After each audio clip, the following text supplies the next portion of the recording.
शाहबाद से चुनाव लड़ सकते हैं चिराग? पॉसिबिलिटी हो सकती है। सीटों पर लेकर के क्या तैयारी है, कितनी सीटों पर लड़ने की तैयारी चल रही है? अच्छी सीटों पे लड़ने की तैयारी है। काफी ज्यादा आपकी चर्चा हो रही है, तो ये बताइए बिहार विधानसभा का चुनाव। देखिए, मैं चाहता ज़रूर हूँ कि मैं बिहार विधानसभा का मैं चुनाव लड़ूं।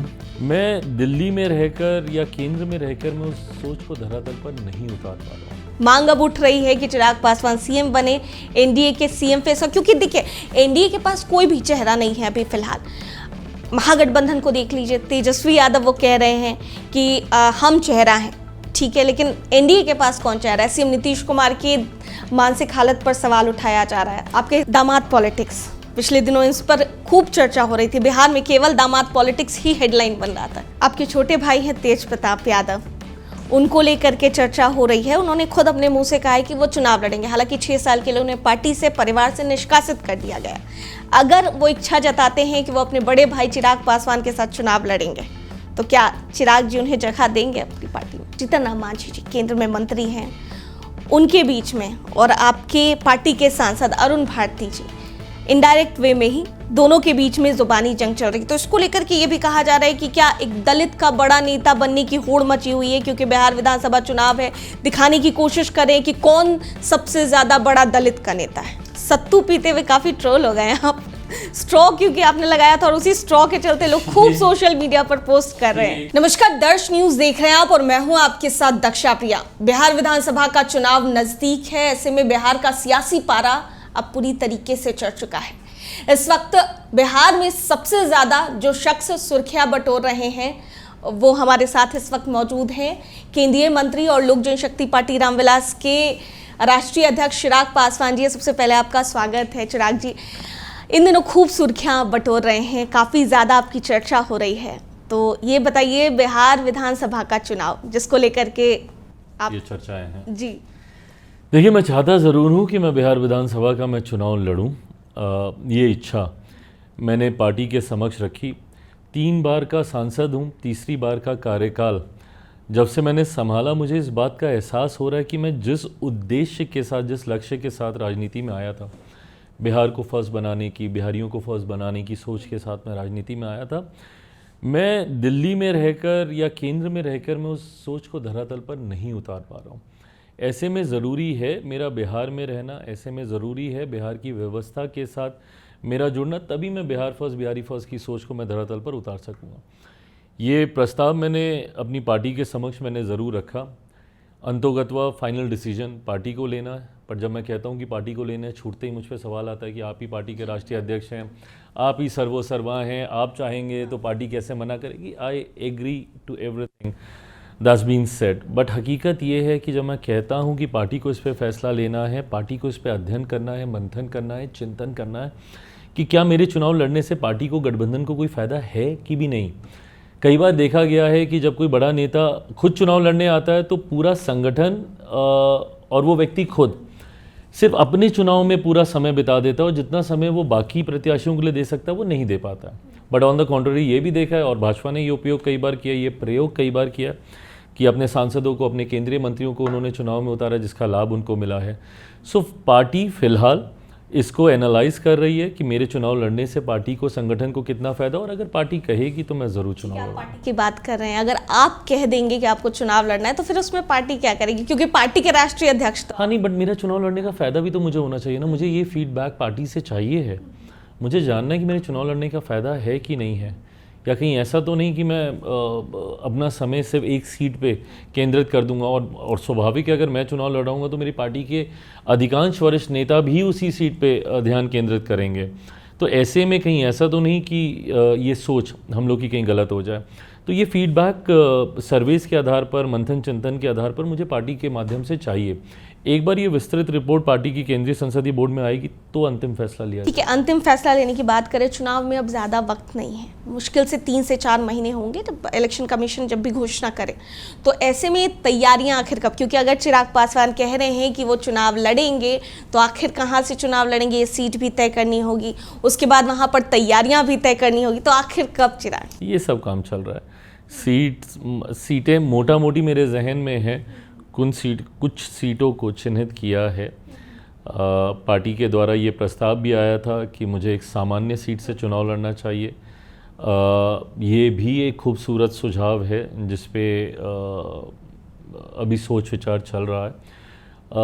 ये तमाम चीज़ें पैरेलली चल रही हैं, बट उससे ज़्यादा ज़रूरी है जनता के साथ वो कनेक्ट को और मजबूत करना। कनेक्टेड तो आप रहते ही हैं, हाँ, जहाँ जा रहे हैं वहाँ पर तो भीड़ उमड़ रही है। जिस सोच के साथ ये कार्यक्रमों की शुरुआत हम लोगों ने की, बिहार को अलग अलग संभागों में बांटकर, पहले हम लोगों ने सोचा था कि परमंडलीय कार्यक्रम करेंगे, पर अलग अलग संभागों में बांटकर 4-5 जिलों का एक समूह बनाकर हम लोग बड़े कार्यक्रम आयोजित कर रहे हैं। हम लोगों ने आरा से इसकी शुरुआत की 8 जून को। 29 को हम लोग नालंदा के राजगीर में एक बड़ा कार्यक्रम हम लोगों ने किया। सारी जगह का अनुभव आपके पास है, कई जगह आप लोगों को भी काफ़ी परेशानी हुई। भीड़ इतनी ज़्यादा कई बार हो जाती है कि वो अनियंत्रित हो जाती है। पिछली बार राजगीर वाले कार्यक्रम में आपने खुद देखा कि मेरी गाड़ी पूरी क्षतिग्रस्त हो गई, सब लोग गाड़ी के ऊपर चढ़ गए। ये मेरे हाथ पे जितने ये चोट वोट के निशान हैं, सब स्क्रैचेस भी आए, पर यही वो प्यार है जिसकी मैं चाहत रखता हूँ। ठीक है, शाहबाद से आपने शुरुआत की, जो अभी फिलहाल विधानसभा को लेकर की जो सभाएं आप कर रहे हैं, अभी फिलहाल अलग अलग जगहों पर ये सभाएं चल रही है। शाहबाद से जो शुरुआत हुई, आपके पार्टी के सांसद हैं अरुण भारती और आपके जीजा जी भी हैं, परिवार के भी सदस्य, उन्होंने कहा कि शाहबाद के इलाके से आप चुनाव लड़ सकते हैं और वहाँ पर विधानसभा भी बहुत सारी है, तो क्या वहाँ से तैयारी है? नहीं, देखिए, ये तमाम रिपोर्ट्स धीरे धीरे केंद्रीय संसदीय बोर्ड के पास आएंगी। ये बहुत इनिशियल रिपोर्ट थी क्योंकि वहाँ पे तुरंत हम लोग सभा कर आए थे, तो वहाँ का एक बहुत इंस्टेंट फीडबैक था ये। बट आई थिंक अभी इसको और मैच्योर होने की ज़रूरत है। डेफिनेटली वो एक कंसर्न है, बिकॉज कहीं ना कहीं ये भ्रम फैलाया जा रहा है, और खैर रिजल्ट भी कुछ उसी तरीके के आए कि शाहबाद के इलाके में एनडीए बहुत कमज़ोर है, और लोकसभा में खैर हम लोगों ने देखा भी, आरा, बक्सर, सासाराम तक ये सारी सीटें हम लोग का प्रदर्शन वैसा नहीं रहा जैसे हम लोग को अपेक्षा थी। तो ऐसे में, और इसीलिए सबसे पहली सभा मैंने उसी इलाके में रखी थी ताकि वो भ्रम टूटे और वो कॉन्फिडेंस एनडीए के तमाम कार्यकर्ताओं में आए कि नहीं, ये हम लोग का एक मजबूत क्षेत्र इलाका और रहा है। हम लोग निरंतरता में अच्छा प्रदर्शन वहाँ से करते रहे हैं। तो ऐसे में ये प्रस्ताव ज़रूर पार्टी के माध्यम से मेरे पास आया है, जिस पे अभी विचार चल रहा है। शाहबाद से चुनाव लड़ सकते हैं चिराग? पॉसिबिलिटी हो सकती है, बट मैं अभी कुछ कंफर्म नहीं कहूँगा। अच्छा, सीटों पर लेकर के आपसे स्ट्रेट फॉरवर्ड सवाल करते, सीटों पर लेकर के क्या तैयारी है? कितनी सीटों पर लड़ने की तैयारी चल रही है? अच्छी सीटों पे लड़ने की तैयारी है। संख्या मैं आपके साथ कतई साझा नहीं कर पाऊंगा क्योंकि ये गठबंधन के क्या सूत्रों के हवाले से खबर चल रही थी 50 सीट पर चिराग दावा कर रहे हैं, और अगर 50 सीटें नहीं मिलती हैं तो फिर इसीलिए वो विधानसभा चुनाव लड़ने की बात कर रहे हैं। मैं स्पष्ट कर दूं कि more than the number of the seats, quality of the seats is what matters for me. मैं कतई संख्या के आधार पर अपने आप को केंद्रित नहीं करूंगा। मेरे लिए स्ट्राइक रेट बहुत मैटर करता है। 2024 के लोकसभा चुनाव में 100% स्ट्राइक रेट रहा हम लोग का। मैं चाहूँगा कि विधानसभा में भी मेरा 100% स्ट्राइक रेट रहे। एनडीए के प्रदर्शन को ऐतिहासिक और बेहतरीन और अभी तक का बेस्ट रिजल्ट हम लोगों को देना है। 225 से ज़्यादा सीटें जीतने का लक्ष्य हम लोगों ने अपने लिए रखा है। ऐसे में वो संभव तभी होगा जब हर दल अपना प्रदर्शन अच्छा करेगा, और हर दल प्रदर्शन तब अच्छा करेगा जब वो मजबूत सीटें लेगा, जहाँ पे वो मजबूत है, उनके प्रत्याशी मजबूत है, उनका संगठन मजबूत है। तो मुझे लगता है कि सीटों का बंटवारा उसी आधार पर किया जाएगा, आपकी क्षमता, आपके सामर्थ्य को आधार बनाकर सीटों का चयन, सीटों का बंटवारा। लेकिन चिराग, मेरा एक सवाल है, क्योंकि देखिए आपके कार्यकर्ता जो हैं वो हमेशा ये कहते हैं कि चिराग पासवान को सीएम बनते देखना चाहते हैं। ये तो इच्छा अभी आपने जाहिर की है आपकी पार्टी की तरफ से। उन्होंने हमेशा कहा कि वो चाहते हैं कि मेरे नेता सीएम बने। कोई भी पार्टी के कार्यकर्ता चाहते, लोग इनफैक्ट आपको इतना प्यार दे रहे हैं, तो फिर आप मंच पर जब भी खड़े हो रहे, या तो आरा का मंच हो या राजगीर का मंच हो, आपने ये कहा कि आप बिहार विधानसभा चुनाव लड़ना तो चाहते हैं, लेकिन बिहार के लिए लड़ना चाहते हैं, बिहार से नहीं लड़ना चाहते। देखिए, मैं कंफ्यूजन तो क्रिएट हो रहा है ना? नहीं, कंफ्यूजन की बात नहीं है। कहीं से चुनाव लड़ना वो आपकी महत्वाकांक्षा होती है, और कहीं के लिए चुनाव लड़ना वो क्षेत्र के लोगों की महत्वाकांक्षाओं को पूरा करने की सोच के लिए होता है।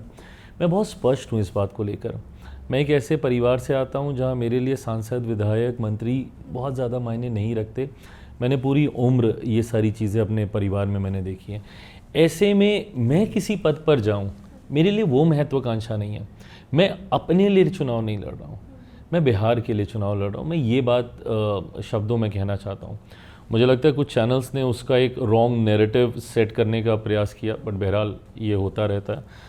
आप रीडिंग बिटवीन द लाइंस कई बार प्रयास किया जाता है, बट वो हमेशा सही हो ऐसा होता नहीं है। मेरा कहने का तात्पर्य बस इतना है कि मेरा समर्पण बिहार और बिहारियों के लिए है, उनसे मुझे कुछ नहीं चाहिए, उनके लिए मैं समर्पित हूँ। इस भावना के साथ आगे बढ़ूँ। नेगोशिएट किया जाएगा तो फिर उस कंडीशन में आप क्या करेंगे, क्योंकि सीट्स तो हैं और जितनी आपकी क्षमता है 100% स्ट्राइक रेट की आप जो बात कर रहे हैं, फिलहाल आपने लोकसभा चुनाव में भी आपका प्रदर्शन काफ़ी अच्छा रहा और स्ट्राइक रेट अच्छा है आपका, तो ऑब्वियस है कि डिमांड आप ज़्यादा करेंगे ही। लेकिन अगर एनडीए में रह करके आपको नेगोशिएट करना पड़ा तो इस कंडीशन में क्या करेंगे चिराग? नेगोशिएट की आदत मुझे है। ये छठा चुनाव है जो मैं एनडीए के साथ मिलकर लड़ूंगा।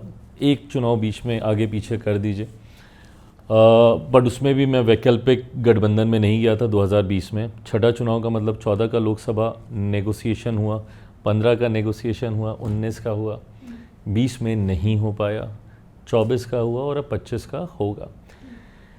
ये तमाम बातचीत जिसको नेगोशिएशन कहा जाता है बहुत सहजता से एनडीए में होती है और इसीलिए 14, 15, 19, 24 सब हम लोगों ने चुनाव देखे, बहुत ईज़िली, बहुत एमिकेबली सीटों का चयन, सीटों का बंटवारा दोनों हो गया। मुझे लगता है उतनी सहजता से इस बार का भी नेगोशिएशन हो जाएगा, उसमें कहीं कोई दिक्कत नहीं आएगी। सीएम फेस को लेकर के क्या कहेंगे, क्योंकि मांग अब उठ रही है कि चिराग पासवान सीएम बने, एनडीए के सीएम फेस हो, क्योंकि देखिए एनडीए के पास कोई भी चेहरा नहीं है अभी फिलहाल। महागठबंधन को देख लीजिए, तेजस्वी यादव वो कह रहे हैं कि हम चेहरा हैं, ठीक है, लेकिन एनडीए के पास कौन चेहरा है? सीएम नीतीश कुमार की मानसिक हालत पर सवाल उठाया जा रहा है, आपके हिसाब से क्या लगता है? नहीं, ये गलत है। किसी की मानसिक हालत, आपके पास जब मुद्दे नहीं होते तब आप ऐसी व्यक्तिगत टिप्पणियां करने लगते हैं, और मैं विपक्ष की इस सोच का कतई पक्षधर नहीं हूँ। आप हमें हमारी नीतियों पे घेरिए, हमारे विकास के एजेंडा पे घेरिए, ये नहीं किया, वो नहीं किया, इन बातों को मुद्दा बनाइए।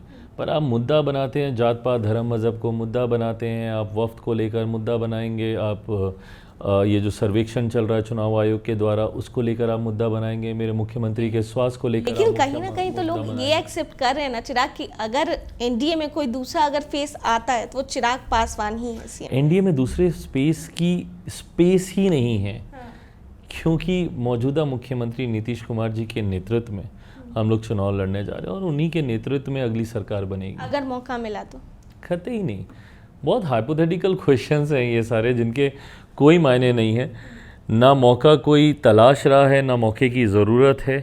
फ़िलहाल ये मौका है एक मजबूत सरकार डबल इंजन की पुनः बिहार को देने का, जिसकी बहुत ज़रूरत है बिहार और बिहारियों को। उस दिशा में हम सब अलाय पार्टनर्स लगे हुए हैं।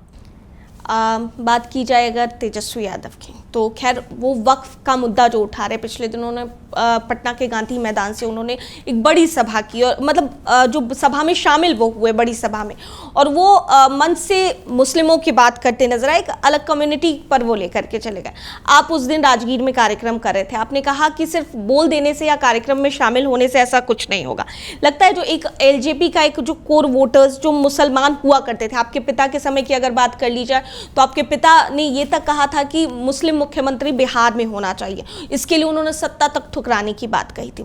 तो लग रहा है कि लोजपा रामविलास के साथ एक मुस्लिम कोर वोटर्स जो एक पहले था आपके पिता के समय में, वो अभी भी आपके साथ जाएगा? वो अभी भी है और अब और ज़्यादा मजबूती से है। कारण मैं बताता हूँ। जहाँ एक तरफ ये विश्वास तो है ही, और मैं मेरे नेता मेरे पिता के सिद्धांतों को ही लेकर आगे चल रहा हूँ। उन्होंने भी हमेशा एक पहरेदार की भूमिका हर सरकार में निभाई थी। वंचितों, शोषितों, दलितों, मुस्लिमों, समाज के पिछड़ा वर्ग से आने वाले लोगों के पहरेदार की भूमिका में वो थे कि उनके हितों के साथ कहीं कोई अहित ना हो।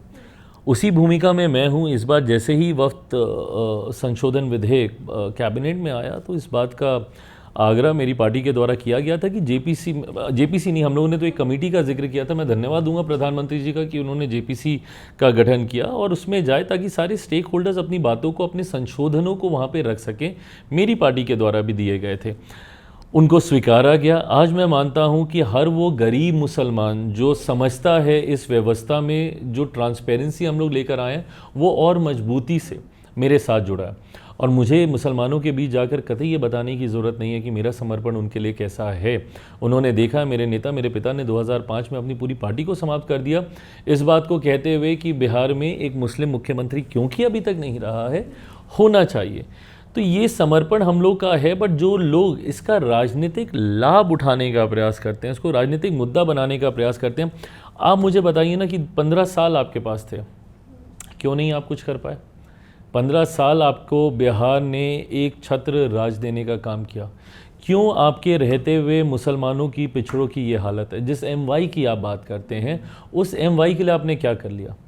आपने उन 15 सालों में उनकी ज़मीनें हड़पने के अलावा और क्या करने का काम किया? आपने नौकरी दी तो आपने ज़मीन ली, आप एक बार फिर नौकरी देने की बात कर रहे हैं और कलम भी बांट रहे हैं।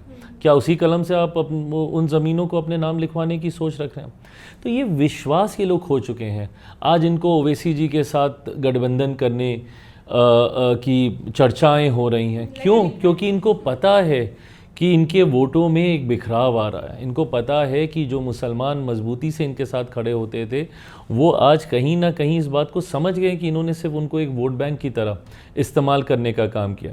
वहीं दूसरी तरफ हमारी सरकार ने मुसलमान महिलाएं हो, ट्रिपल तलाक का विषय हो, कई ऐसे विषय हैं जहाँ पे महिला मुसलमान, गरीब मुसलमान, पसमानदा मुसलमानों को उनके हक अधिकार देने का कार्य मेरी सरकार के द्वारा किया गया। लेकिन अगर तेजस्वी यादव की दो बात हम आप से पूछना चाहेंगे। पहली चीज़ तो वो सीएम नीतीश कुमार को लेकर के कह रहे हैं कि अगर वो चढ़ाने की कोशिश करे कि आप मेरे उत्तराधिकारी हैं तो आप चढ़िएगा मत। दूसरी चीज़ वो ये कह रहे हैं कि बिहार फर्स्ट, बिहारी फर्स्ट का जो नारा चिराग पासवान देते हैं, तो खुद तो फर्स्ट हो गए हैं वो, लेकिन बिहार तो अभी भी पीछे है। बिहार कहाँ आगे बढ़ रहा है? वो अभी गठबंधन में है बिहार में भी। बिहार अगर पीछे है तो मुझे बताए ना, जिम्मेदार कौन है? जब हमसे कहा जाता है कि भैया आप लोग बार बार जंगल राज का जिक्र क्यों करते हैं, बताइए कि 20 सालों में आप लोगों ने क्या किया, मुख्यमंत्री जी ने क्या किया। पर आप बताइए ना, किस खाई में आप बिहार को ले गए थे? एक मेरा प्रदेश जिसका एक गौरवशाली इतिहास रहा है, बड़े से बड़े महापुरुषों की धरती रहा है, चाणक्य की धरती रहा है, आर्यभट्ट की धरती रहा है, नालंदा यूनिवर्सिटी पे हम लोग फक्र करते रहे, गुरु गोविंद सिंह जी की धरती है, महात्मा बुद्ध की ये धरती, गौतम बुद्ध की ये धरती है, भगवान महावीर की ये धरती है, मेरी माता सीता की ये धरती रही है। एक से एक IAS IPS ऑफिसर्स मेरा राज्य देता है। तो क्यों आपने 90 के उस दशक में मेरे बिहार के ऐसे हालात कर दिए कि लोग पलायन करने को मजबूर हुए? आज पीढ़ी दर पीढ़ी लोग दूसरे राज्यों में, दूसरे प्रदेशों में रह रहे हैं। किसकी वजह से? आपकी वजह से ना। आज की तारीख में जो फर्स्ट टाइम वोटर है उसको ये जानना ज़रूरी है। और मुझे लगता है कि हम उन आखिरी कड़ी में से हैं जिन्होंने 90 का वो दौर देखा है, 90 का वो दशक देखा है और जंगल राज की उस यातनाओं को, प्रताड़नाओं को सामने से उसका अनुभव करने का कार्य किया। तो फर्स्ट टाइम वोटर जो 2005 के बाद पैदा हुआ, उसको जानना ज़रूरी है। आज जो सोशल मीडिया पे देखता है कि भैया दिल्ली चमक रहा है, बम्बई चमक रहा है, लंदन चमक रहा है, अमेरिका चमक रहा है, मेरा राज्य ऐसा क्यों नहीं है, उसको जानना ज़रूरी है कि किस खाई से हम लोग निकाल कर लेकर आए। और जिन 20 सालों का जिक्र करते हैं, मेरे बिहार की विडंबना रही है कि विरोधाभास की सरकारें रही हैं इन 20 सालों में। जब केंद्र में UPA की सरकार होती थी तब बिहार में NDA की सरकार होती थी, जब केंद्र में NDA की सरकार बनी तो बिहार में महागठबंधन की सरकार आ गई। एक लंबे समय के बाद आज डबल इंजन की सरकार का सौभाग्य मेरे राज्य को मिला। परिणाम स्वरूप एक के बाद एक प्रधानमंत्री जी के कार्यक्रम बिहार में लग रहे हैं। जब से तीसरा कार्यकाल बना है, 7वीं बार मेरे प्रधानमंत्री बिहार आ चुके हैं और लाखों करोड़ों की योजनाओं को बिहार को वो सौंप कर गए हैं। तो ऐसे में अब वो व्यवस्था बिहार में तैयार हो रही है। तो जो लोग बिहार को फर्स्ट बनाने का सवाल पूछते हैं, बिहार को लास्ट बनाने का काम उन लोगों ने किया और फर्स्ट बनाने की जिम्मेदारी मैं लेकर आगे बढ़ रहा हूँ और उसको पूरी तरीके से धरातल पर उतारूंगा। आपका समय कम है, आखिरी के 2 सवाल मेरे हैं। पहली बात तो कि जीतन राम मांझी जी केंद्र में मंत्री हैं, उनके बीच में और आपके पार्टी के सांसद अरुण भारती जी इनडायरेक्ट वे में ही दोनों के बीच में जुबानी जंग चल रही है। तो इसको लेकर के ये भी कहा जा रहा है कि क्या एक दलित का बड़ा नेता बनने की होड़ मची हुई है, क्योंकि बिहार विधानसभा चुनाव है, दिखाने की कोशिश करें कि कौन सबसे ज़्यादा बड़ा दलित का नेता है। इसमें कोई होड़ ही नहीं है। और उस रेस में जहाँ पे आदरणीय मांझी जी शामिल हैं, मैं 8वें, 10वें, 9वें, 50वें, 100वें नंबर पे भी नहीं हो सकता हूँ। आप उनका अनुभव देखिए, मेरे पिता तुल्य हैं वो, उनके साथ मैं रेस लगाऊंगा। यकीनन वो बड़े नेता हैं, वो अनुभवी नेता हैं। और जब वो कहते हैं कि मेरे पास अनुभव की कमी है, बिल्कुल सही कहते हैं वो इस बात को। आप सोचिए, जो व्यक्ति मेरे पिता तुल्य हो, उनकी और मेरी उम्र का फासला देखिए। यकीनन जो अनुभव उनके पास है वो कतई मेरे पास नहीं हो सकता आज की तारीख में। और इसीलिए मैं उनसे सीखना चाहता हूँ, सीखने का प्रयास करता हूँ, पार्लियामेंट में, सदन में उनके साथ बैठता हूँ। उनके अनुभव से जितना सीख सकूं ये मैं प्रयास करता हूं और ये निरंतरता में मेरा प्रयास जारी रहेगा। कोई ज़ुबानी जंग नहीं है। कई बार मेरे पार्टी के कुछ नेता कोई ऐसा बयान दे देते हैं जिससे सामने वाले के बयान का जवाब देने की सोच के साथ, पर मैं मानता हूं कि जितनी बातें आदरणीय माझी जी कहते हैं वो बड़े होने के नाते, पिता तुल्य होने के नाते, वो सब मेरी सराखों पे। लेकिन आप लोगों ने तो कहा ना कि इस्तीफा देने का अनुभव नहीं है, आपके पार्टी के सांसद ही कह रहे हैं कि जैसा मैंने कहा कि कई बार जवाब देने के क्रम में ये बातें कही जाती हैं, बट मेरे लिए वो अत्यंत सम्मानीय हैं। मैं उनका बहुत सम्मान करता हूँ, बहुत रिस्पेक्ट और उनके अनुभव से बहुत कुछ सीखना चाहता हूँ। दामाद पॉलिटिक्स, पिछले दिनों इस पर खूब चर्चा हो रही थी। बिहार में केवल दामाद पॉलिटिक्स ही हेडलाइन बन रहा था, किस तरीके से? And look who is talking, कौन चर्चा कर रहा था इसको लेकर? ऐसे लोग चर्चा कर रहे थे जिन्होंने पीढ़ी दर पीढ़ी अपने परिवार के लिए कार्य करने का काम किया। खुद एक परिवार से दो मुख्यमंत्री, अगर वो सजा याफ्ता हुए तो अपनी अर्धांगिनी को वो जिम्मेदारी देकर गया। जब वो लोग ऐसे सवाल करते हैं तो उसके मायने थोड़े कम हो जाते हैं। बट हाँ, मैं इतना मैं कहूँगा कि अंतोगत्वा आप किसी परिवार से आए नहीं आए, आपकी काबिलियत ही आपको आगे लेकर जाती है। अगर आप में क्षमता होगी, काबिलियत होगी, आप आगे बढ़ेंगे। अगर नहीं होगी तो बड़े से बड़े प्रधानमंत्री, राष्ट्रपतियों के बच्चों को, उनकी अगली पीढ़ी को देश ने नकारने का काम किया। तो ऐसे में जिनका वो जिक्र कर रहे हैं वो काबिल होंगे, आगे बढ़ेंगे, नहीं होंगे तो अपने आप उनको जवाब मिलेगा। आपके छोटे भाई हैं तेज प्रताप यादव, उनको लेकर के चर्चा हो रही है। उन्होंने खुद अपने मुंह से कहा है कि वो चुनाव लड़ेंगे। हालांकि 6 साल के लिए उन्हें पार्टी से, परिवार से निष्कासित कर दिया गया। अगर वो इच्छा जताते हैं कि वो अपने बड़े भाई चिराग पासवान के साथ चुनाव लड़ेंगे, तो क्या चिराग जी उन्हें जगह देंगे अपनी पार्टी में? देखिए, मेरे लिए तेजस्वी जी, तेज प्रताप जी सब मेरे छोटे भाई हैं। वो परिवार को मैं अपना परिवार में मानता हूँ। राजनीतिक मतभेद एक तरफ है, पर वो मेरा परिवार है।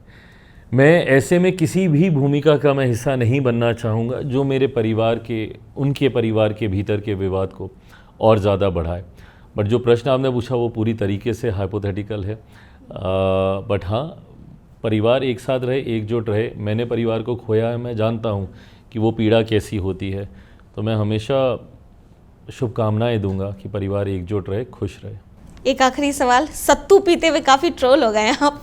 स्ट्रॉ क्योंकि आपने लगाया था और उसी स्ट्रॉ के चलते लोग खूब सोशल मीडिया पर पोस्ट कर। ये एक ऐसा प्रश्न है जिसका क्या ही कोई जवाब देगा। आज की तारीख में मॉडर्नाइजेशन का ज़माना है। जब आप देश विदेश जाते हैं और हमारी सरकार भी उसी सोच के साथ आगे बढ़ती है जहाँ पे विरासत भी, विकास भी। मुझे अच्छा लगता है कि दिल्ली के 5 स्टार होटल्स में हमारी परंपरागत जो व्यंजन रहे हैं उनको उसी खूबसूरती के साथ एक मॉडर्न आउटलुक में परोसा जाता है। अब उस मॉडर्न आउटलुक से अगर किसी को परहेज है तो मैं अब क्या ही अब उनकी सोच पे कहूँ। बट मैं चाहूँगा कि बिहार विकास की राह पर आगे बढ़े। लोगों ने लिखा कि स्ट्रॉ से सत्तू पीने की क्या जरूरत? अरे प्रभु, जो रेस्टोरेंट जैसे सर्व कर रहा है, रेस्टोरेंट में मैं घर पे तो बैठ के नहीं खा रहा ना, तो जो रेस्टोरेंट जैसे सर्व कर रहा है वो उनकी सोच का, उनके कंसेप्ट का हिस्सा है। बट अंतोगत्वा ना ये सब बहुत छोटी बातें हैं और मैं कतई, आपने सवाल पूछ लिया तो मैं जवाब दे रहा हूँ। मैं कतई ऐसे सवालों को मैं जवाब भी नहीं देता। मैं इन बातों में मैं उलझता भी नहीं हूँ, क्योंकि ये सवाल आपसे किए जाते हैं आपको आपके लक्ष्य से भ्रमित करने के लिए। कभी मेरी घड़ी को लेकर, कभी मेरी जैकेट को लेकर, कभी इन बातों को लेकर। मैं कतई इन सवालों में नहीं पड़ता हूँ। क्यों? क्योंकि आपको भ्रमित किया जाता है और मैं बिहार फर्स्ट, बिहारी फर्स्ट से कतई भ्रमित नहीं हूँगा। जिन लोगों के पास इतनी फुर्सत है कि वो बिहार की चिंता ना करके चिराग पासवान क्या पहनता है, क्या ओढ़ता है, कैसे दिखता है, कैसे चलता है, उन चीज़ों पे ध्यान केंद्रित कर रहे हैं, तो आप सोच लीजिए कि वो बिहार और बिहारियों के लिए कितने समर्पित हैं। चलिए, तो बिहारियों को तैयार रहना चाहिए। चिराग पासवान आ रहे हैं उनके लिए। मैं बिहार और बिहारियों के लिए ही राजनीति में आया हूँ और उनके लिए और ज़्यादा सक्रिय भूमिका में आने वाले दिनों में रहूँगा। बहुत बहुत शुक्रिया चिराग जी अपना कीमती समय देने के लिए। तो हमारे साथ केंद्रीय मंत्री चिराग पासवान जी थे और क्या कुछ खुलासा करते नजर आए। बिहार विधानसभा का चुनाव लड़ेंगे, कहां से लड़ेंगे, कितनी सीटों पर लड़ेंगे, तमाम चीज़ों पर चर्चा विधानसभा चुनाव से पहले। अपने सहयोगी रवि और शशि के साथ मैं दक्षा प्रिया, दर्श न्यूज़, पटना।